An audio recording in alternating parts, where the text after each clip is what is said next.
And we'll know that we're living by our love, by our love. Yes, they'll know we are living by our love. I love having Linda Rowan Westmings here. Thank you. Beautiful. So here we are, our fourth Lenten Sunday, and we have been informed and continue to be informed in ways of letting go. If you haven't picked up your copy of this fabulous booklet, 40 Days of Letting Go, it's right on the welcome table, and it is wonderful. Today, the terrible twos. Now, this is a double entendre because there's the terrible twos. Ever been with a 2-year-old? The power of a small one to control the universe and buck everything that you do.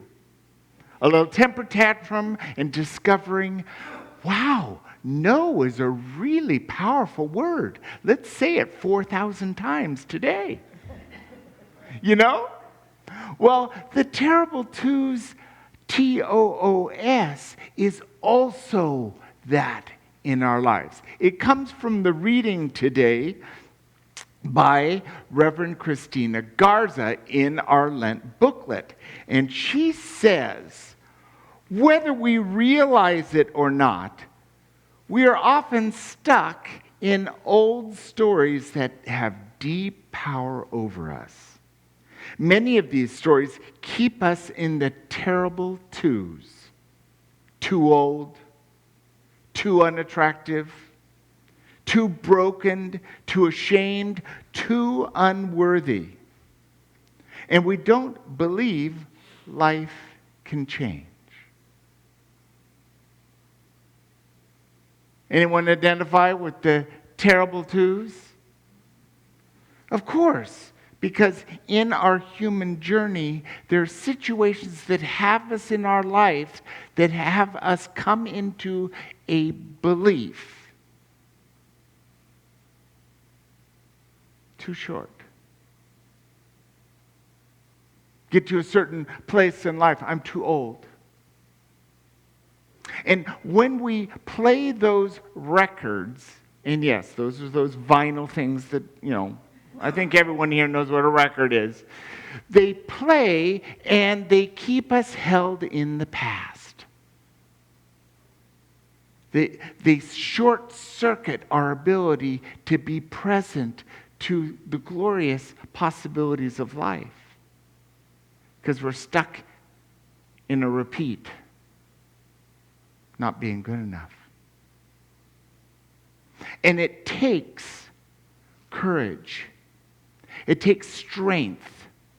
It takes knowing that everything is available to us right now with the consciousness of God. And that gives us all the tools we need to let go of the too terrible. Nelson Mandela, a great leader, and he just a wise man. He says, I learned that courage was not the absence of fear, but the triumph over it. The brave man is not he who does not feel afraid, but he who conquers that fear. So when that record plays, too unworthy, too unattractive, too old, too short, too tall, too fat, too young, it doesn't matter. It doesn't matter what the record is. If it's playing within us, it's holding us back. And it takes courage to face it and say, yes, I'm 65 years old, but that's not too old. It's longer than my grandmother lived, but it's not too old. I can still get up, brush my teeth, and do something. I love Joan Kemple because she continues to show me what old doesn't look like.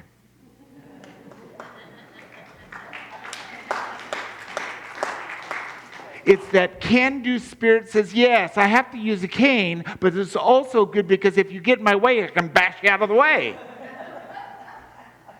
But she still does.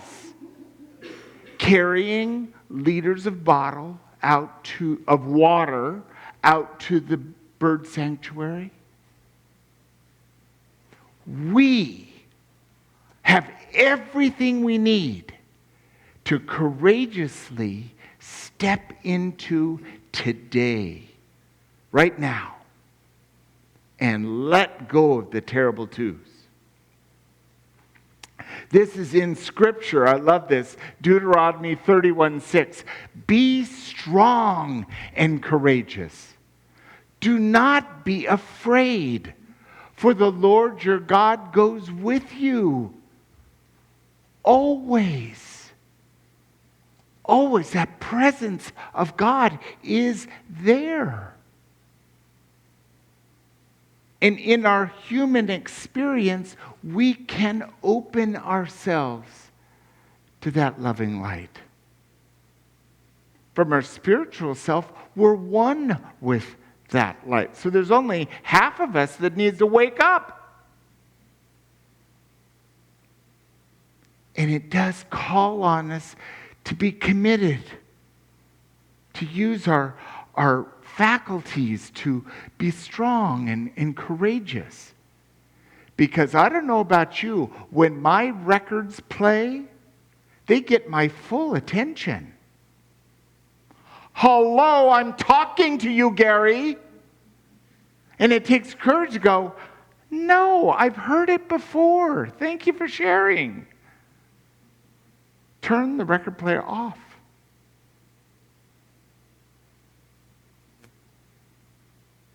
God is always with us.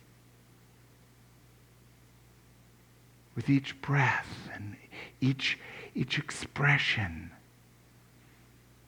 And as we turn within and listen to God, we get the intuitions, the yearnings, the knowings, and God works through each of us. So you could be standing in the HEB line and the person behind you says hello and then says something. You go, that's the answer to my question. God's everywhere present, informing us. And I love the wisdom of Martha Smock. She's written many books. She was the head of the Daily Word for many, many years. And here she says, if you have felt limited in any way, it's time for a change of thought about yourself and your life, a change from any belief in limitation to a belief in the unlimited power of God in you, which awaits expression through you. This is rewriting our story. We can always write a new story. We can always write a new prayer. And in that, we have the ability to live our life by our own choosing. But it requires us to open ourselves to that divine presence. And we're only going to find God in the here and now. And when those old stories come up to claim our time and attention, we courageously say, no. That's not what I choose to believe now. And some of those things we got formed were things that actually helped us survive. It doesn't work anymore. And if it's not working anymore, we don't have to give it any more of our life energy. Are you ready? Are you ready to step into a life where we're more and more informed by God and what our divine nature is telling us.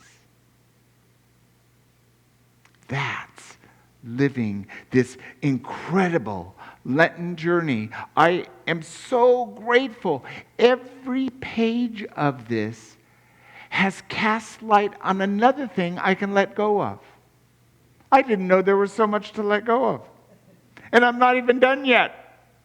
I still have more to be informed about what I can let go.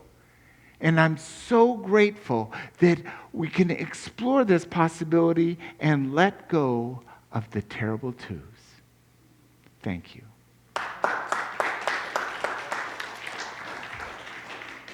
So I got a question for you. Do you have faith to step into a new story of your divine identity?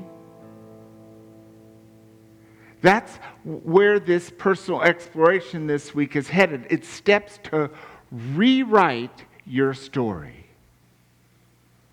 The first one is clarity. Examine your stories and your habits. It's all there. We wear this stuff on our sleeve because it's how we got to where we are today. So be aware of it. The second one is confidence. To choose to change. Making a commitment. Turning on that courage and then affirm daily. The new story. What's the change we see? The third one is presence. Prayer and meditation allows us to drop everything and listen.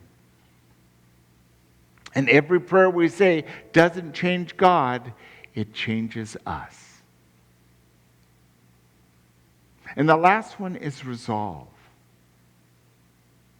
Resolving, create a positive and meaningful story. A one that when you get out of the bed, it's like, wow, today's a good day. I got out of bed. It's good. What's next? And we can ask, what's Spirit revealing to us for this day? And then live it. I hope that helps.